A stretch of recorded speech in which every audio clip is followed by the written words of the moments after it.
Hello students, welcome to your chemistry classroom. प्यारे बच्चों, आज हम प्रीवियस लेक्चर को थोड़ा आगे बढ़ाएंगे और बात करेंगे वेरियस टाइप ऑफ एनर्जीज के बारे में। तो to begin with I would like to talk about internal energy. This is the first topic of today's lecture. Now, what is internal energy? And second, I will take up internal energy change. Okay. Internal मतलब intrinsic, internal और intrinsic दोनों एक ही बात। Internal किसी के अंदर, ठीक है। अब हम लोग सब्सटेंस की बात कर रहे हैं, हम लोग सिस्टम की बात कर रहे हैं और हम अच्छे से जानते हैं कि मैटर की smallest unit that is atom. हम जिस भी सब्सटेंस के बारे में बात करेंगे उसकी बेसिक यूनिट क्या रहेगी? एटम। अगर वो इंडिपेंडेंट एग्जिस्ट करती है या नहीं कर सकती है तो एटम, लेकिन अगर इंडिपेंडेंटली एग्जिस्ट करती है तो इट विल बी मॉलिक्यूल, ठीक है। अब इनके साथ कोई ना कोई केमिकल एनर्जी जुड़ी हुई होगी, क्योंकि मॉलिक्यूल्स की internal energy that is stored in the form of chemical energy. अगर हम कार्बन को बर्न करते हैं, बनता है carbon dioxide and large amount of heat is liberated. ये आप लोगों को रोज देखने में मिलता है। घर में आप वुड को बर्न करते हो, कोल को बर्न करते हो, तो ऑक्सीडेशन होते ही large amount of heat is produced and this is the oldest procedure to use fuel.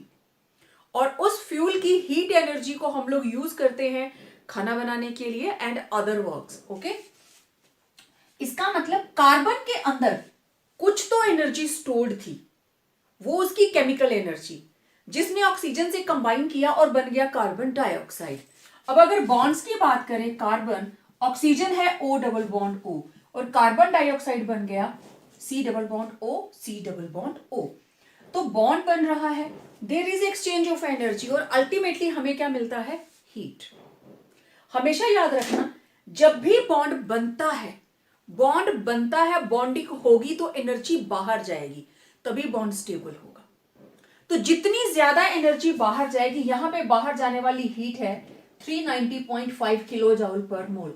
मैंने पहले भी आपसे बात की है कि 12 ग्राम कार्बन जब 44 ग्राम कार्बन डाइऑक्साइड बनाती है तो इतनी एनर्जी बाहर निकलती है।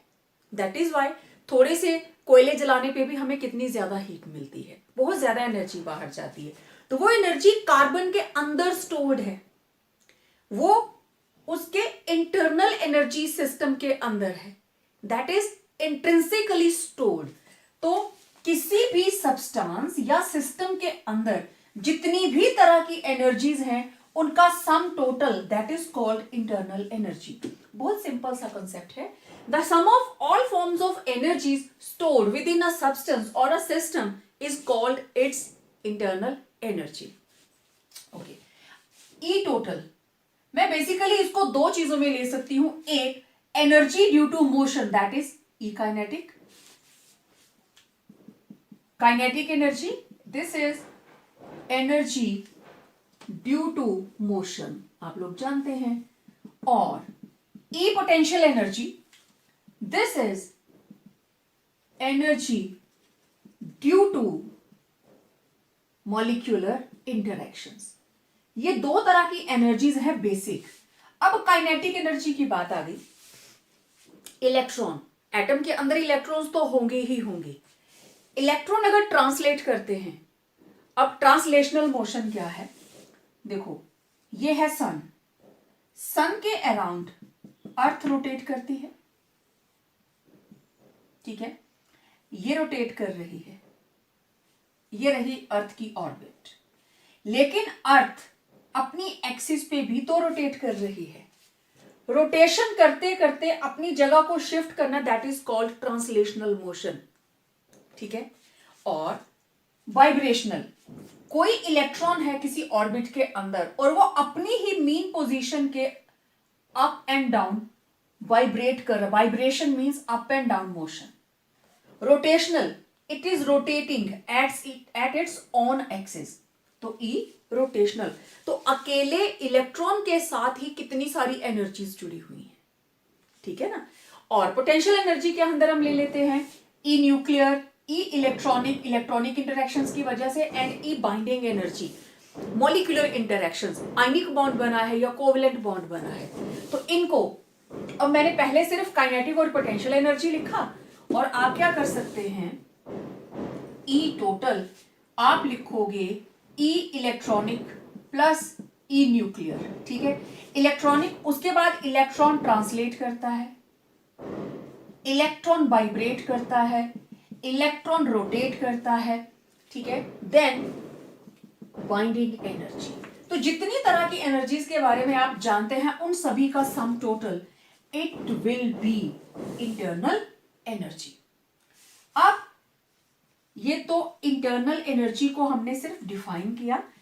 इंटरनल एनर्जी इज रिप्रेजेंटेड, इसको हम रिप्रेजेंट कैसे करते हैं, U। पहले E से ही करते थे, but nowadays E has been replaced by U। तो internal energy is represented by U। Done. इसको आप एज इट इज अपनी कॉपी में नोट करेंगे, ठीक है। अब अगली बात, what is internal energy change. अब आप देखिए,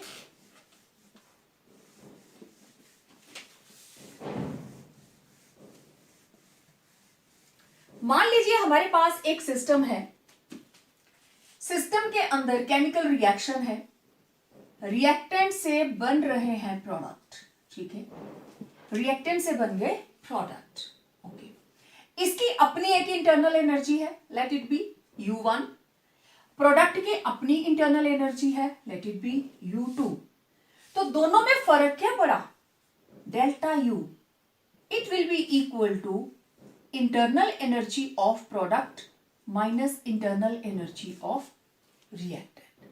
तो बहुत ही simple, difference between delta U, it is equal to difference between internal energies of product and reactant. तो मैं यहां पे अगर ऐसे लिख दूं प्रोडक्ट माइनस रिएक्टेंट, तो वो ज्यादा बेटर है।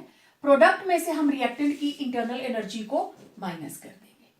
अब आप देखो, इस इक्वेशन में कहीं पे भी पाथ का जिक्र नहीं है कि प्रोडक्ट में से रिएक्टेंट को माइनस कैसे किया, कौन सा प्रोसीजर फॉलो हुआ, कोई थ्योरी नहीं है इसके साथ, क्योंकि change in internal energy, this is delta U, change in internal energy delta U is a state function. It is a state function. It depends upon initial and final state,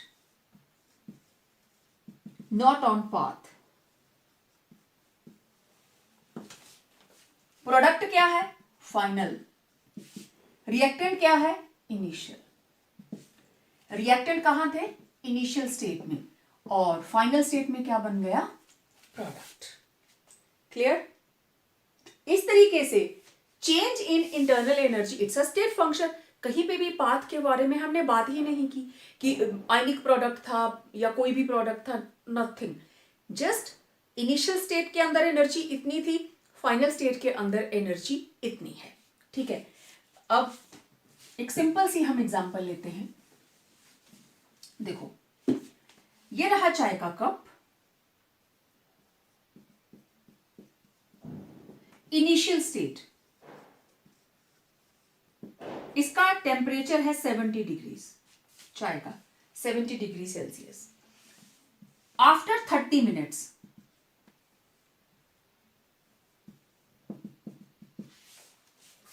चाय ठंडी हो गई, अब इसमें से भाप नहीं निकल रही है। अब इस चाय का टेम्परेचर हो गया अराउंड 20 डिग्री, जो रूम का टेम्परेचर होगा उसके बराबर ये हो जाएगा। तो चाय की इंटरनल एनर्जी चेंज हुई, पहले उसकी इंटरनल एनर्जी, अब इसकी इंटरनल एनर्जी क्या है, जो उसका टेम्परेचर शो कर रहा है। हमने थर्मामीटर इसमें डिप किया तो it was 70 degree. After 30 minutes thermometer ने उसके अंदर टेम्परेचर दिखाया 20 डिग्री। तो अब फाइनल स्टेट के अंदर टेम्परेचर कम है, इनिशियल स्टेट के अंदर टेम्परेचर ज्यादा है, तो delta U it will be equal to 20 minus 70 minus 50। इतनी इंटरनल एनर्जी बाहर निकल गई, माइनस आई ना, माइनस आई ना हमारे पास, तो इतनी इंटरनल एनर्जी बाहर निकल गई। तो इंटरनल एनर्जी बढ़ भी सकती है, अगर ये पॉजिटिव में आता तो इंक्रीज हुई है, नेगेटिव में आता है तो डिक्रीज हुई है। ठीक है, तो इस तरीके से इंटरनल एनर्जी काफी सारे फैक्टर्स पे डिपेंड करती है। टेम्परेचर क्या है, प्रेशर क्या है, एनवायरमेंटल कंडीशंस कैसी हैं, बाइंडिंग एनर्जी कैसी है, क्योंकि अल्टीमेटली सब्सटेंस के अंदर जो जो चीजें प्रेजेंट हैं, इलेक्ट्रॉन हैं, प्रोटॉन्स हैं, न्यूट्रॉन्स हैं, वो वाइब्रेट कर रहे हैं, रोटेट कर रहे हैं, बॉन्डिंग हो रही है, हर चीज के ऊपर डिपेंड करेगी। ठीक है, तो देखिए मैं इसको सिंपल ऐसे रिप्रेजेंट कर लूं, अब मैं पूरा प्रोडक्ट नहीं लिखूंगी, मैं जनरल सी इक्वेशन बना लेती हूं, that delta U is equal to internal energy of product minus internal energy of reactant. It is independent of path, just initial और फाइनल स्टेट के ऊपर ही डिपेंड करेगी। हमें सिर्फ चेंज इन इंटरनल एनर्जी का पता चलता है। अब देखो, चाय पहले गर्म थी, बाद में ठंडी हो गई, इनिशियल स्टेट में वो हॉट थी, फाइनल स्टेट के अंदर वो कोल्ड है। कैसे, क्यों, एनर्जी कहां गई, कितनी गई, we are least concern with that, we have to deal only with initial and final state. और आप पता भी यही कर सकते हो कि शुरू में वो 70 डिग्री था टेम्परेचर, बाद में 20 रह गया। क्यों रह गया, हम थ्योरी थोड़ी ना लिख रहे हैं उसके ऊपर, आप उसी चीज को नाप सकते हो। तो किस चीज को नापा आपने, जब शुरू में 70 डिग्री था, बाद में रह गया 20 डिग्री, 50 डिग्री कहां गया, लॉस। तो लॉस ऑफ एनर्जी कितना हुआ, 50, क्योंकि फाइनल स्टेट में एनर्जी कितनी है, 20।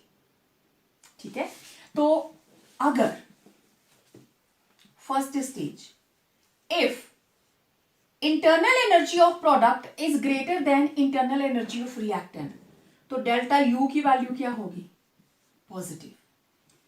और if internal energy of product is less than internal energy of reactant, then what will happen, delta u will be negative। क्यों, क्योंकि delta u is equal to up minus ur, product ज्यादा है तो positive हो गया, delta u is equal to up minus ur। तो internal energy of reactant ज्यादा, तो प्रोडक्ट माइनस रिएक्टेंट वैल्यू क्या आएगी, नेगेटिव। तो again I am telling, we can measure only the change in internal energy, कि शुरू में कितनी थी, फाइनल कितनी हो गई। जब आपके पास इनिशियल और फाइनल दो वैल्यूज आ गई तो आपको पता चल जाएगा कि इंटरनल एनर्जी घटी या बढ़ी, वो पॉजिटिव है या नेगेटिव है। Clear, okay. अब हम बात करेंगे modes of transfer of energy between system and surrounding. Let's see that.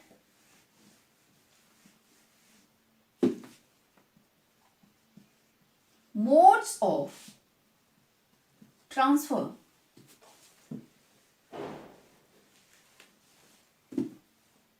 of energy between system and surroundings। System और सराउंडिंग के बीच में एनर्जी एक्सचेंज करने के हमारे पास बेसिकली दो तरीके हैं। दो ही तरीकों से हम एनर्जी को एक्सचेंज करते हैं, एक है हीट और दूसरा है वर्क।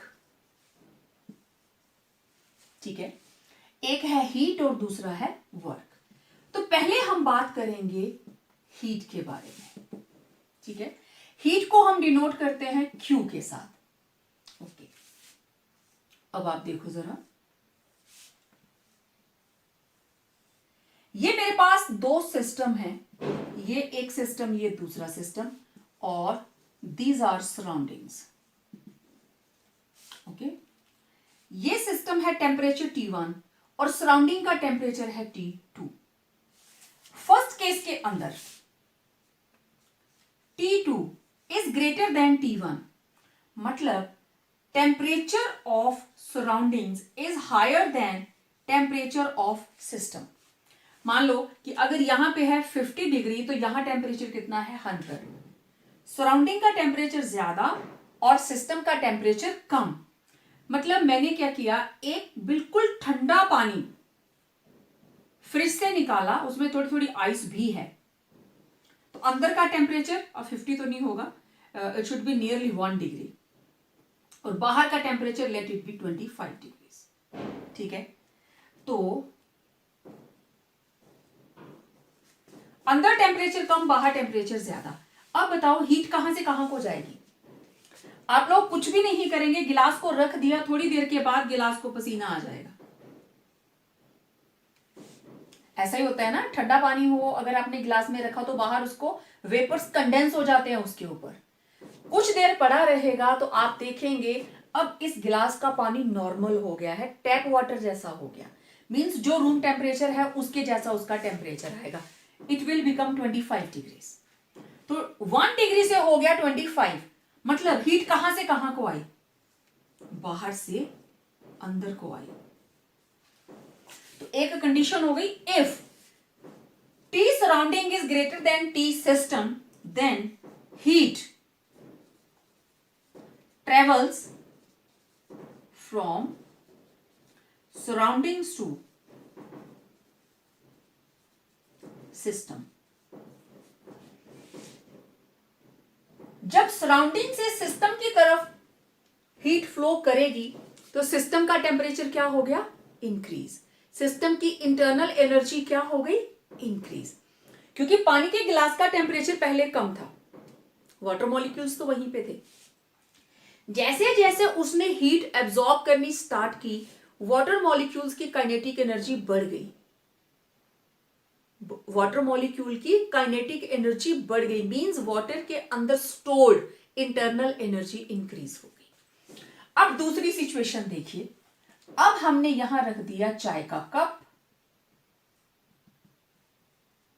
चाय गर्म है, अब ये टेम्परेचर T1 और सराउंडिंग का टेम्परेचर T2, और T2 टेम्परेचर है लेट इट बी 25 डिग्रीज, और चाय जो है उसका टेम्परेचर है 50 degrees, late it B 60 degrees.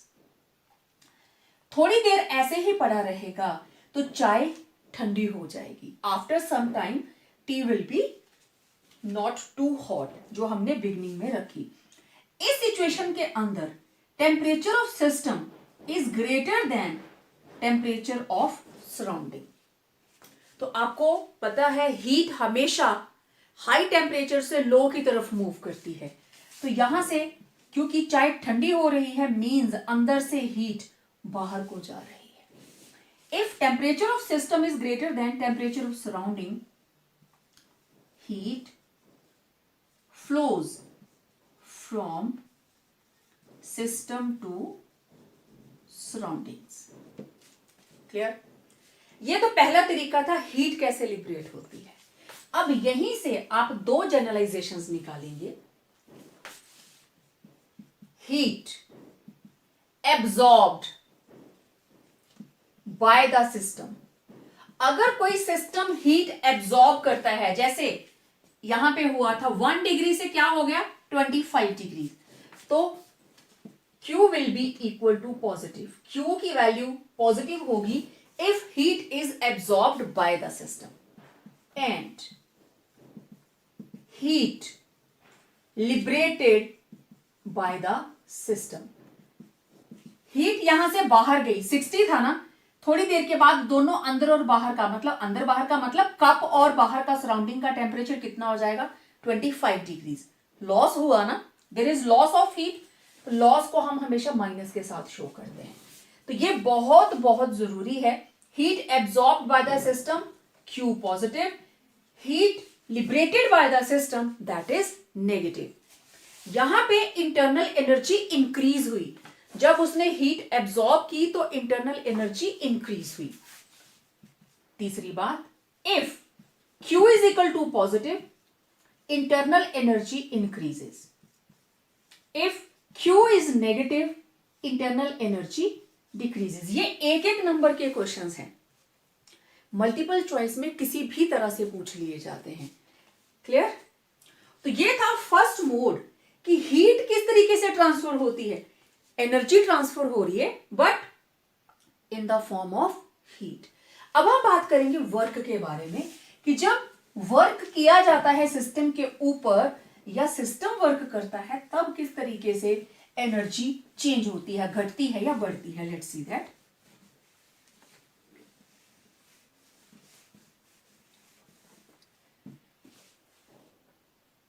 Work. Now mode of transfer of heat energy, mode of transfer of energy as work. अब देखो वर्क दो तरह का है।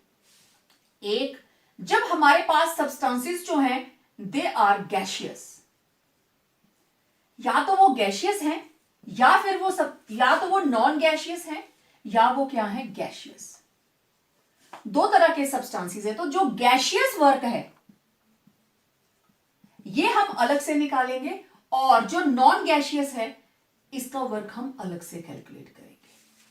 ठीक है, अब देखिए नॉन गैशियस मतलब जो काम जाउल ने किया था, एक कंटेनर आपने ले लिया और कंटेनर के अंदर आपने कोई चर्नर ले लिया। आपको पता है चर्नर के ब्लेड्स होते हैं, ठीक है। आपके घरों में दही से मक्खन बनता है तो उसको चर्निंग करते हैं ना, और जब पहले हम दही या उसको कंटेनर के अंदर डालते हैं तो ठंडा है, ओके। जब आप चर्निंग करते रहते हो और जब मक्खन आ जाता है तो उसका जो नीचे लिक्विड रह जाता है, लस्सी रह जाती है, उसका टेम्परेचर बढ़ चुका होता है। चेक करना, ठीक है। अब मेरे कहने पे चेक करना कि शुरू में जब आप दही उसमें ले रहे हो तो टेम्परेचर को चेक करना कितना है, और जब मक्खन निकल आएगा तब उसका टेम्परेचर कितना है। क्योंकि जब आप चर्निंग करते हो, ये ब्लेड्स जो भी लिक्विड इसमें लिया है, अगर पानी भी लिया है, देन ये ब्लेड्स पानी के साथ जब ऐसे चर्निंग करेंगे इट विल शो मूवमेंट, ये टकराएगा वाटर मॉलिक्यूल्स के साथ, और due to friction of churner with water molecule internal energy increases। जितनी बार उनके बीच में फ्रिक्शन होगी there will be exchange of energy, heat energy. Friction की वजह से क्या जनरेट हो जाएगी, हीट एनर्जी, ठीक है। Internal energy increases in the form of heat, क्योंकि उसका टेम्परेचर बढ़ जाएगा, ठीक है। तो आपने इस जो कंटेनर के अंदर हमने चर्नर लिया, आपने इसके ऊपर मैकेनिकल वर्क किया, ठीक है। मतलब आपने मैकेनिकल वर्क को हीट में कन्वर्ट कर दिया। जो आपने थर्मोडायनामिक्स की बिगिनिंग में पढ़ा था, मैकेनिकल वर्क को हीट में मतलब थर्मल एनर्जी के अंदर कन्वर्ट कर दिया। मैकेनिकल किसकी वजह से हो रही है, मैकेनिकल वाटर मॉलिक्यूल्स को कर रहे हैं, मींस इसके साथ साथ आप केमिकल एनर्जी को भी हिट कर रहे हैं। तो ये तीनों एनर्जीज आपस में इंटरलिंक्ड है, मैंने पहले भी आपको बताया, ठीक है। अच्छा, अब हम कोई एडियाबैटिक सिस्टम ले लेते हैं जिसके अंदर ना तो हीट अंदर से बाहर जा सकती है, कुछ भी नहीं, ये एडियाबैटिक बाउंड्री, इसको हम बोलेंगे एडियाबैटिक बाउंड्री, ठीक है। अब इसके अंदर जो भी हमारे पास सिस्टम होगा, लेट इट बी कि उसकी इंटरनल एनर्जी है U1, ठीक है। अब इसको बढ़ाने का तरीका, हम इसके ऊपर कोई वर्क कर सकते हैं, या तो हमने चर्निंग कर दी, ठीक है, या फिर हम इसके अंदर एक रॉड इमर्स कर दें, हम इसके ऊपर इलेक्ट्रिकल वर्क भी कर सकते हैं। सर्दियों के दिनों में हम लोग गीजर यूज करते हैं, गीजर के अंदर भी तो रॉड ही लगी होती है जो पानी को गर्म कर देती है।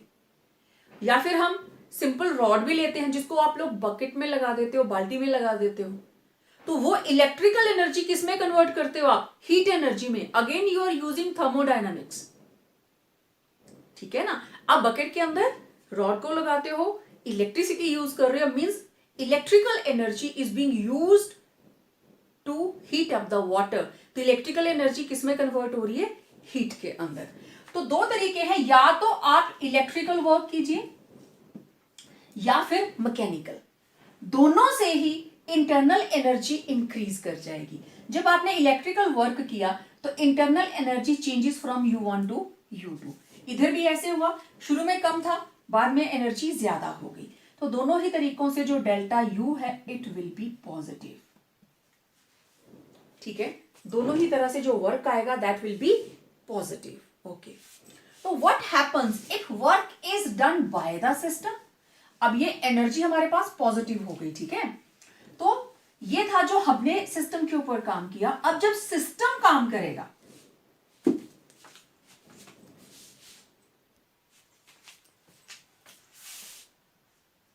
Non gaseous work done by the system, it will B negative. System काम करेगा तो उसकी अपनी एनर्जी का लॉस होगा। And work done on the system, जब आपने सिस्टम के ऊपर काम किया इट विल बी पॉजिटिव।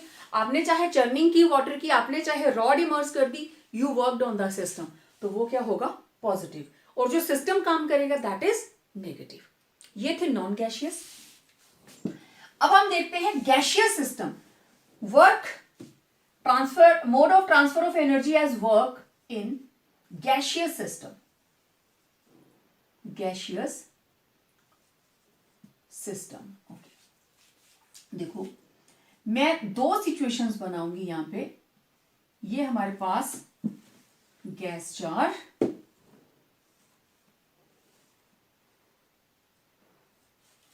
और इस गैस जार को हमने फ्रिक्शनलेस पुली के साथ, जो पिस्टन है, दिस इज फ्रिक्शनलेस पिस्टन, उसके साथ इसको फिट किया है। अब इसके अंदर गैस के मॉलिक्यूल्स हैं, ठीक है। ये रहा इसका वॉल्यूम V1, ओके। अब इसका area of cross section A, this is area of cross section. अब देखो ये थी इनिशियल स्टेट, ठीक है। अब फाइनल स्टेट देखो, सेम यही कंटेनर, और अब पिस्टन की पोजीशन, इसको हमने प्रेस किया, प्रेशर लगाया, और ये रही पिस्टन की फाइनल पोजीशन। इनिशियली वो यहां पे था, ठीक है। अब वॉल्यूम कितना हो गया, V2, लेकिन एरिया ऑफ क्रॉस सेक्शन क्या है, A। यहां से यहां तक कितना गैप आया भाई, कितनी लेंथ इसने ट्रेवल की, लेट इट बी DL। कितनी लेंथ इसने ट्रेवल की, दैट इज DL, ओके। ये रही फाइनल स्टेट। अब ये मॉलिक्यूल नजदीक नजदीक आ गए। इसका प्रेशर है P1 और इसका प्रेशर है P2, and quite obvious P2 is greater then P1। क्यों, क्योंकि V2 is less than V1, ठीक है। तो let initial pressure is equal to P1, initial volume is equal to V1, okay. Final pressure P2 and final volume let it be V2, और distance traveled by piston, it is DL। तो इसकी वजह से change in volume कितना आ गया भाई, area of cross section into DL, मैं इसको लिखूंगी DV। जितना उसने डिस्टेंस ट्रेवल किया उतना सा वॉल्यूम उसने चेंज किया, ठीक है, ओके। अब प्रेशर किसके बराबर होती है, फोर्स अपॉन एरिया, और फोर्स किसके बराबर होगी,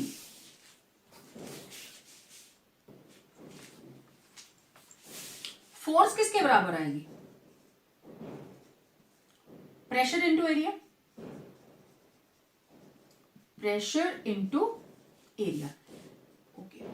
अब देखिए प्रेशर है P, एरिया है A, this is force P into A। Work किसके बराबर होता है, फोर्स इंटू डिस्टेंस। फोर्स किसके बराबर है, P into A, distance travel किया DL, किसके बराबर आ गया, P into DV। Area into DL किसके बराबर आ गया, DV। What is the natural tendency of gases, that is expansion। Gases expand, उनकी नेचुरल टेंडेंसी है टू एक्सपेंशन, आप उनको कंप्रेस करते हो जबरदस्ती, हम फोर्सेबली उनको कंप्रेस करते हैं when we work on the system, work done by the system too simple, gases always try to expand, ठीक है, ज्यादा से ज्यादा वॉल्यूम ऑक्यूपाई करती हैं। अब जब एक्सपेंशन है means work is done by the system, तो W will be minus PdV, और एक्सपेंशन के लिए अब ये आ गया V2 minus V1, during expansion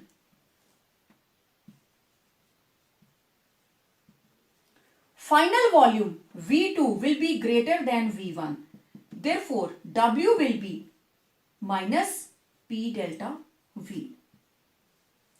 During expansion it will be minus P delta V. Clear?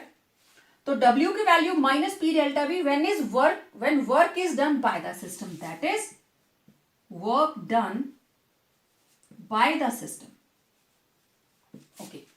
अब देखते हैं during compression, during compression, okay, इसी सिचुएशन को हम आगे ले जाएंगे। ड्यूरिंग कंप्रेशन जो P एक्सटर्नल है, जो हमने बाहर से लगाया, P external is greater then P internal, अंदर का प्रेशर, ये जो ऊपर से लग रहा है दिस इज P एक्सटर्नल और अंदर क्या है P इंटरनल। तो ड्यूरिंग कंप्रेशन एक्सटर्नल ज्यादा है और इंटरनल कम है, तभी ऊपर से हमने प्रेशर इसको लगाया और वॉल्यूम जो है वो कम हो गया। और कंप्रेशन के दौरान V2 it is less than V1, इसका मतलब W it is minus PdV minus pressure into V2 minus V1 minus, अब यहां पे V1 ज्यादा है, ये ज्यादा है तो वैल्यू क्या आई minus delta V, minus minus plus, this is plus P delta V. It was during compression work done on the system. It will always be positive and it will always be negative.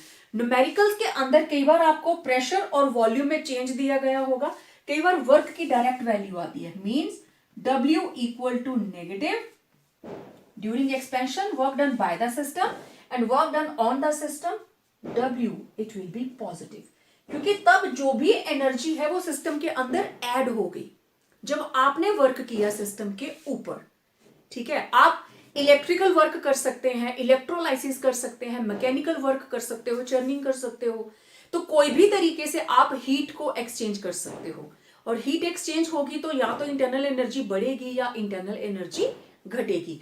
दूसरा, जो gaseous substances हैं या तो वो expand करेंगे या फिर वो कंप्रेस होंगे, ठीक है। जब एक्सपेंशन है तो ये V1 है तो V2 इससे भी ज्यादा होगा, ठीक है, ये पिस्टन इससे भी ऊपर चलाया जाएगा ऐसे, दिस इज ड्यूरिंग एक्सपेंशन, ठीक है। तो ये थे mode of transfer of energy. Let's talk about first law of thermodynamics. मैंने आपको बताया था देयर आर 3 लॉज जिनके ऊपर पूरी थर्मोडायनामिक्स टिकी हुई है। फर्स्ट लॉ क्या कहता है, लेट्स फाइंड दैट। इस लॉ को law of conservation of energy भी बोलते हैं, it is also known as law of conservation of energy, means energy is conserved, वो खत्म नहीं होती है। तो इसकी बहुत सारी स्टेटमेंट्स हैं अलग अलग, एक एक करके देखते हैं, और सबसे बेस्ट है ये वाली, energy can neither be created nor be destroyed, but one form of energy can be converted into another form, ठीक है। The sum total, दूसरी डेफिनेशन कहती है, the sum total of the energy of universe remains constant, पूरे universe की energy remains constant or conserved during any physical change or chemical reactions, total energy same रहेगी। Whenever a certain quantity of energy in one form disappears, equivalent amount of energy at some other place reappears. किसी एक जगह पे energy disappear हो गई तो उतनी ही same amount of energy कहीं और अपीयर हो जाएगा, क्योंकि हम एनर्जी को बिल्कुल गायब तो नहीं कर सकते ना, ठीक है। Then it is impossible to construct a perpetual motion machine. Perpetual motion machine means ऐसी मशीन जो बिना एनर्जी को कंज्यूम किए काम कर सके. मशीन क्या होती है? A device which makes our work easy. अगर हम किसी भी मशीन की बात करें, सीजर्स, द सिंपल मशीन, लेकिन उसको चलाने के लिए आपको अपनी फिंगर्स को मोशन देना पड़ता है. और कहां की एनर्जी यूज कर रहे हो आप?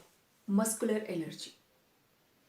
आप मान लो ये हैमर है और इस हैमर से आपने दीवार में कुछ कील लगानी है. You have to hit the nail.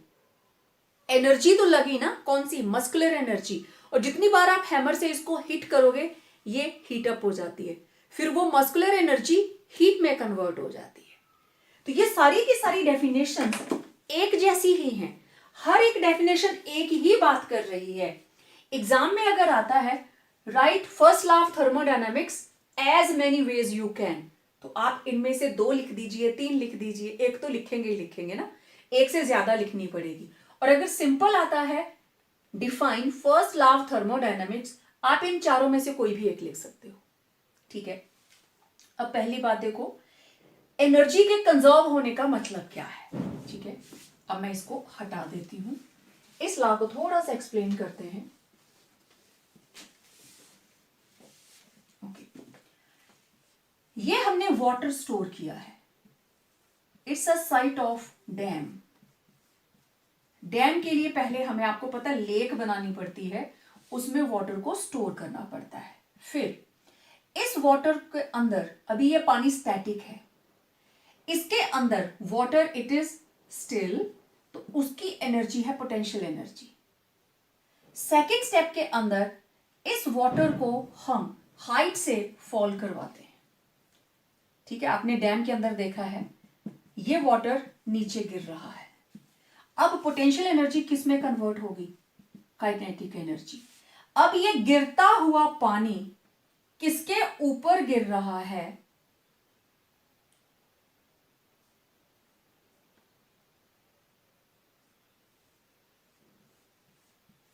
ये है ब्लेड्स ऑफ टरबाइन.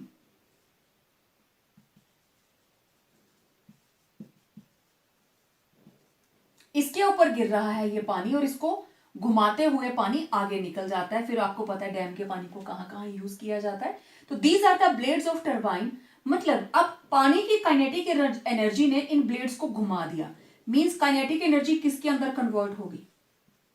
मैकेनिकल में. Okay, turbine. टरबाइन के आगे लगा हुआ है डायनमो. टरबाइन के आगे लगा है डायनमो, जो यहां पे मैग्नेटिक फील्ड के अंदर मूव करेगा. This is magnetic field. इधर टरबाइन के ब्लेड्स घूमे, उसके साथ लगा डायनमो घूमा, मैग्नेटिक फील्ड के अंदर इलेक्ट्रिसिटी विल बी जनरेटेड. अब इस इलेक्ट्रिसिटी को वायर्स के थ्रू जहां जहां सप्लाई भेजनी है भेज दी जाती है. मतलब मैकेनिकल एनर्जी कन्वर्ट हो गई किसके अंदर? इलेक्ट्रिकल एनर्जी के अंदर. अब उस इलेक्ट्रिकल एनर्जी से आप मिक्सर ग्राइंडर चलाइए, आप चाहे हीटर चलाइए, आप फैन चलाइए, एसी चलाइए, टीवी चलाइए, जो काम आप करेंगे. अगर आप फैन चला रहे हैं तो मैकेनिकल वर्क कर रहे हो. अगर आप हीटर चला रहे हो तो आप हीट एनर्जी प्रोड्यूस कर रहे हैं. तो मतलब इलेक्ट्रिकल एनर्जी से जो काम आप करोगे उसी एनर्जी में वो कन्वर्ट हो जाएगा. तो this was the best example I think कि energy can neither be created not destroyed. एक फॉर्म दूसरी फॉर्म के अंदर कन्वर्ट हो जाती है, होती है. That is why. अब टोटल एनर्जी ये है क्या? जितनी एनर्जी इसके अंदर थी ना वाटर के अंदर एज अ पोटेंशियल एनर्जी, वही कन्वर्ट हुई काइनेटिक में, वही कन्वर्ट हुई मैकेनिकल में, मैकेनिकल से इलेक्ट्रिकल में, इलेक्ट्रिकल से आगे अपनी फॉर्म्स के अंदर. तो टोटल एनर्जी ओवरऑल क्या रही? कांस्टेंट. ठीक है, अब इसका मैथमेटिकल डेरिवेशन देखते हैं. फर्स्ट लॉ को हम मैथमेटिकली डिराइव करेंगे.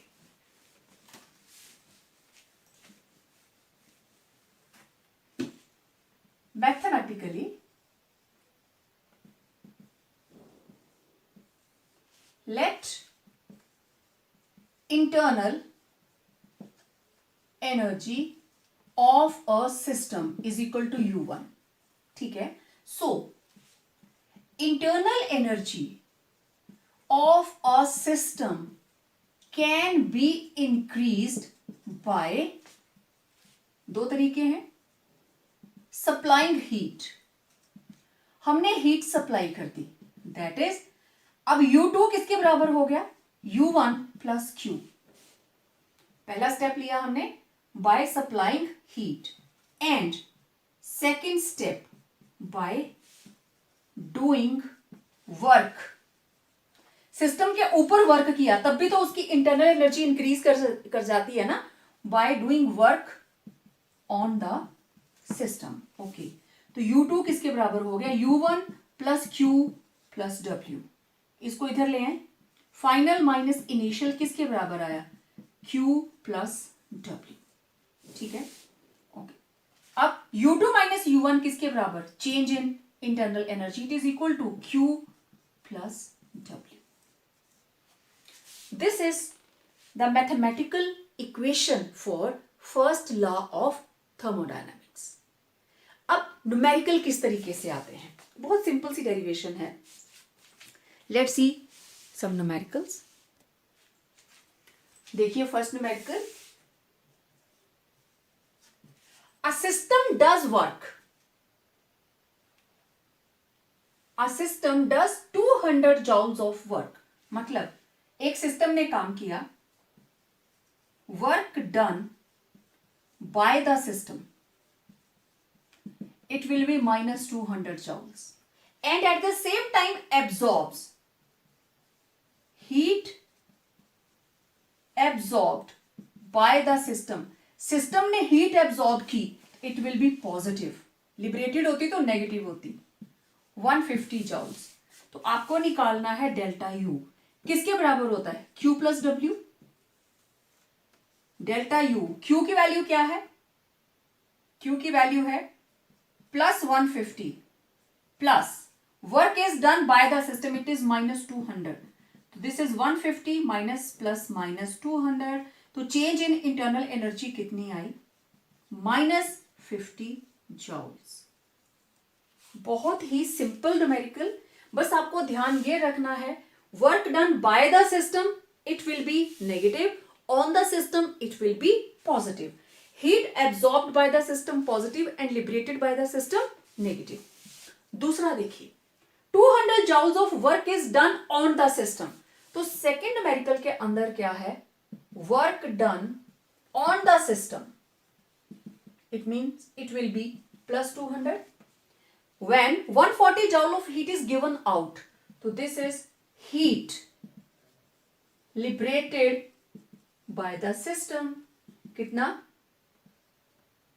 माइनस 140 जॉल्स, तो डेल्टा यू किसके बराबर, Q प्लस W, Q की वैल्यू क्या है, हीट की, माइनस 140 प्लस W कितना है, 200 पॉजिटिव, तो it will B minus 140 plus 200, it will B plus 60, internal energy will be plus 60। तो जस्ट आपका फोकस होना चाहिए लिबरेटेड है या एब्सॉर्ब्ड। अब थर्ड वाला जो न्यूमेरिकल है, ये साथ साथ नोट कर लेने आपने, थर्ड वाला न्यूमेरिकल थोड़ा सा टिपिकल है, इसको देखते हैं। वो कहता है a gas एब्सॉर्ब्स 2000 joules of heat, okay, and expands against internal pressure of 2 atmospheres from a volume 0.5 liter to 10.5, okay, तो देखें, heat absorbed by the gas, अब गैस क्या है, system, heat absorbed by the gas मतलब system, कितनी है, 2000 joules, okay.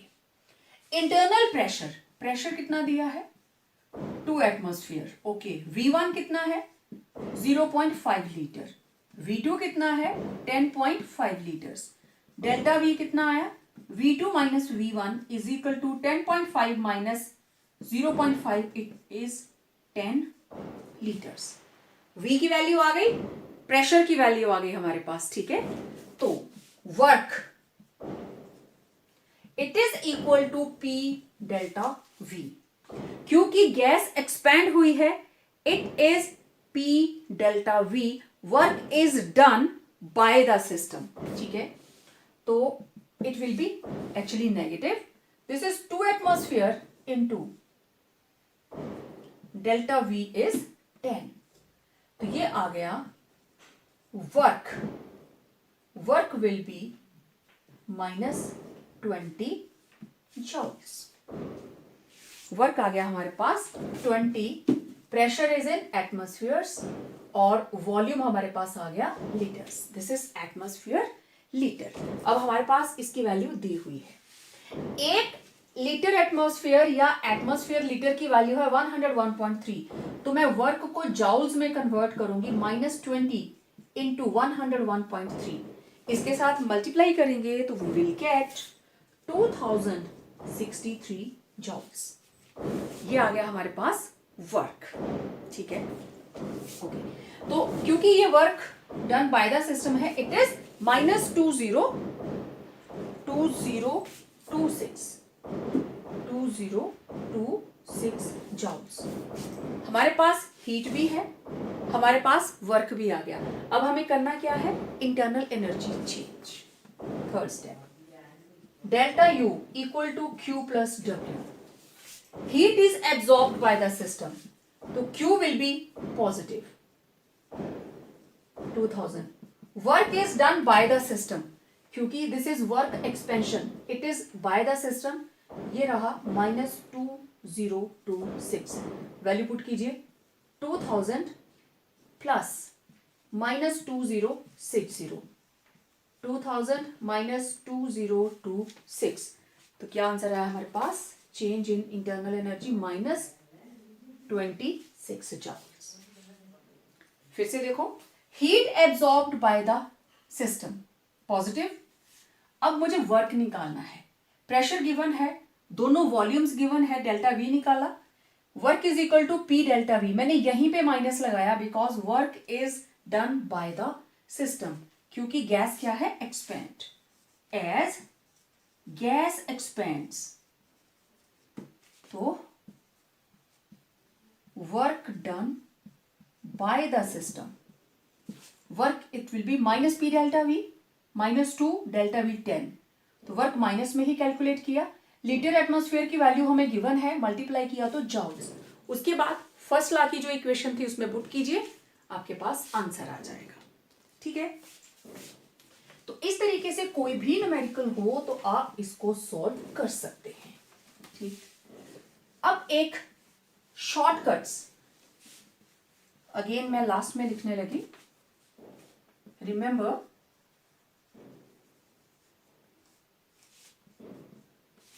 Work done on the system W is equal to positive. ठीक है, पॉजिटिव मतलब plus P delta V. Work done by the system W is equal to negative मतलब -P delta V. ठीक है, और heat absorbed by the system Q is equal to positive, and heat liberated by the system Q, it will be negative। बस इस चीज का आपने ध्यान रखना है। ठीक है, अब एक और चीज, एट कांस्टेंट वॉल्यूम, जब वॉल्यूम कांस्टेंट होगा, ये बहुत ही जरूरी है, at constant volume delta U is equal to Q plus W, और delta U is equal to Q plus P delta V. जब वॉल्यूम कांस्टेंट है, at constant volume delta V क्या हो गया, 0। Delta V will be 0, therefore delta U will be equal to Q, मैं इसके foot में छोटा सा v लिखूंगी, Q V plus P into 0। तो delta U will be equal to Q V, ये 0 के साथ मल्टीप्लाई होके 0 ही आ जाएगा। Means change in internal energy, it is equal to heat absorbed by the system at constant volume।